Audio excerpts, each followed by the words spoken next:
Thank you, thank you. Thank you, Mr. Secretary. Thank you for welcoming the Vice President and me back to the State Department. It's true the Secretary and I have worked together a long time, and I know that he has the background and the capacity needed to, quite frankly, lead the State Department at a critical moment. This has been a difficult few years. I've been hanging around as on the Foreign Relations Committee and as chairman and then as vice president and now as president for a long time dealing with state. Those of you who work here, including the new class of diplomats that are on the screen behind me, you're among the brightest, most involved, best educated group of people America has to offer. And but I come today to talk to everyone at Maine State, watching remotely, and those who will not be able to see this but will hear about it.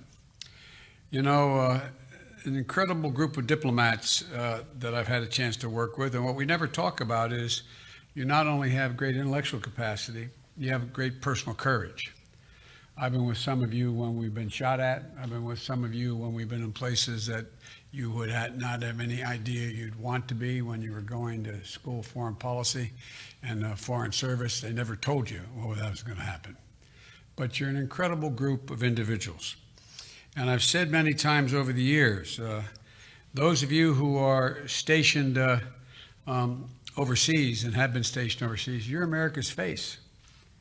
You're what people see in the country you are. They look at you. You are the face of America.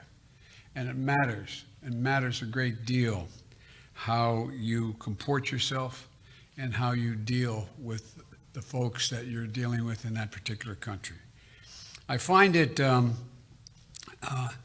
many of you among the most incredible, and by the way, I think what we don't do enough, we don't thank your families. We don't thank your families for the sacrifices they make. They make real sacrifices. I don't know how many times I have moved, and I may again move to see to it that your spouses, they give up their careers many times to follow you. Many times their careers are as consequential or more consequential than yours, but they do it for the country. And they're to be thanked. But the main message that I want to communicate to you all is that whether you're part of the newest class of Foreign Service officers, you've worked for decades in the civil service or foreign service, or you're locally employed staff, your vital and success and strength of our nation depends in no small part on you. Later today, I'm going to go up on the 8th floor and send a clear message to the world. America is back. America is back. Diplomacy is back. You are the center of all that I intend to do. You are the heart of it. We're going to rebuild our alliances. We're going to re-engage the world and take on the enormous challenge we face, dealing with the pandemic, dealing with global warming, and again, standing up for democracy and human rights around the world. Again, as I said, you're the face of America abroad. And in our administration, you're going to be trusted and you're going to be empowered. Trusted and empowered to do your job. But I ask each of you to abide by a few core tenets. Integrity in all you do. We say it again, integrity in all you do. Transparency and accountability to rebuild trust in America around the world.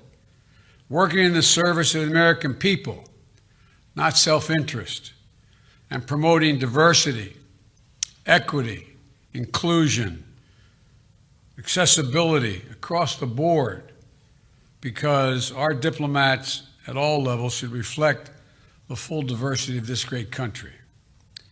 I know how much we ask of you and your families, and I mean that. I do know. It's been a long time I've been dealing with this building and all of your predecessors. The sacrifices you make are real and not recognized much by the country as a whole. They don't know all that you do. I also know that you've never let us down. I believe in you. I believe in you. We need you badly.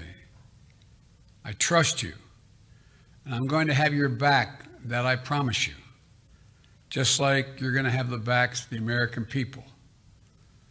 What I always point out to people, in the years when I was chairman of the Foreign Relations Committee, I'd make sure that my Foreign Relations Committee staff came to my home state and worked on constituent services, which many of them thought was sort of beneath them. I'm a foreign policy specialist. But it's all about who you work for, who I work for, who we work for. And the foreign policy is about promoting the interest of the people of the United States within a rubric and a set of principles that treat everyone with decency. So I promise you I'm going to have your back. I promise you. And I expect you to have the back of the American people. Now I've got a lot of work to do, and a lot of catching up to do, a lot of rebuilding to do. And I can't think of any group of people better capable of doing it, more ready than all of you. So thank you, thank you, thank you. I look forward to working with you. I look forward to seeing you. And I look forward to coming back when this auditorium is filled and no one has to wipe down the podium. So again, folks, thank you. You are the heart and soul of who we are as a country, and the rest of the world is looking to you to help them understand us, and so we can help them as well. So thank you all very much, and may God bless you, and may God keep you all safe when you're abroad. Thank you.